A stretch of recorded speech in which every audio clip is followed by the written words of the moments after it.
मी मार्केटमध्ये गेली होती ना, तर मार्केटमध्ये मला हा जाळ्या झाडू दिसला, तर मग मी तो घेऊन आली. त्याने खरोखर छान जाळ्या निघाल्या. सगळ्या जाळ्या वगैरे काढून घेतल्या आणि रॅकवर काही डबे होते ते मी दसऱ्यालाच घासून घेतले होते, पण तरी म्हटलं चला धूळ बसतेच, थोडेसे पुसून घ्यावं म्हणून साफसूफ करून घेतले. आणि ह्या काही ड्रायफ्रूटच्या बरण्या वगैरे होत्या, तशा त्या मी नवीनच आणलेल्या होत्या, पण तरी पण त्याच्यामध्ये ड्रायफ्रुट्स वगैरे घालून पुसून घेतल्या, सगळं साफसूफ करून घेतलं. तर मिस्टर बोलले, अगं कशाला एवढं करत बसते, आपल्याला दिवाळी झाल्यानंतर गावालाच जायचं आहे.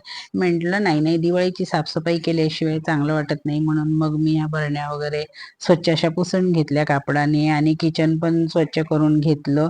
मग माझं फक्त हॉलच राहिला होता, कारण हॉल तर तसा झाला होता, पण रोडवरचं घर असल्यामुळे धूळ खूप घरामध्ये येते, म्हणून त्याच्यामुळे थोडंफार पुसूनच घ्यावं लागते. म्हणून मग हॉल पण साफ केला. तेवढ्यात मिस्टर बोललेत की दादू गावावरून आला, म्हणून मी तशी धावत पळत गेली. मला एवढा आनंद झाला ना दादूला पाहून, दादू सुद्धा खूप खुश झाला. मग त्याने आम्हाला नमस्कार वगैरे केला आणि मग मी त्याच्यासाठी काहीतरी खायला बनवावं म्हणून आतमध्ये गेली, कारण तो कालपासून पुण्यावरून प्रवास करत आला होता, थकला भागला असेल म्हटलं आणि भूक पण लागली असेल म्हटलं, म्हणून मग काहीतरी गोडधोड आणि काहीतरी छान त्याला खमंग असा नाश्ता बनवण्यासाठी केली. आणि दादूला मग मी छानपैकी नाश्ता बनवला. मग नाश्ता वगैरे झाल्यानंतर दादू मला बोलला चल मंदिरात जाऊ, म्हणून मग दादू सोबत मी मंदिरात वगैरे गेली. आणि संध्याकाळी मग दिवाळी दिवाळी होती, मग मी दारामध्ये छानपैकी रांगोळी वगैरे घातली.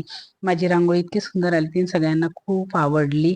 आणि मग मी लक्ष्मीपूजनाची तयारी केली. तर ही बघा, मी लक्ष्मी मार्केटमधून आणली होती, किती सुंदर अशी ही लक्ष्मी आहे. ही दिवे आणले होते आणि ही पावलं आणले होते लक्ष्मीचे, खूप सुंदर, त्याच्यावर हळदी कुंकू लावून कमळाच्या फुलावरती पावलं ठेवले. आणि हे दिवे स्वच्छ धुवून मी त्याच्यामध्ये वाती वगैरे तेल वगैरे घालून दिवे देवाजवळ लावले, त्याला हळदी कुंकू लावलं आणि देवी लक्ष्मीजवळ फ्रुट्स वगैरे ठेवले आणि लहानचा प्रसाद वगैरे ठेवला. आणि नंतर मग आम्ही सर्वांनी मिळून देवीची आरती वगैरे केली. आणि मग दादू बोलला की मम्मी चल आपण फटाके फोडूया. तसं तर मला फटाक्याची खूपच भीती वाटते, पण दादू बोलला नाही चल, तुला मी झाड देतो म्हणून लावायला. मग त्याने झाड दिलं, मी ते झाड लावलं, पण मला माहिती नव्हतं त्या झाडामध्ये पण फटाका आहे म्हणून. जसं मी झाड लावलं तसंच त्याच्यामधनं एवढ्या जोराने फटाक्याचा आवाज आला, मी घाबरले आणि धावत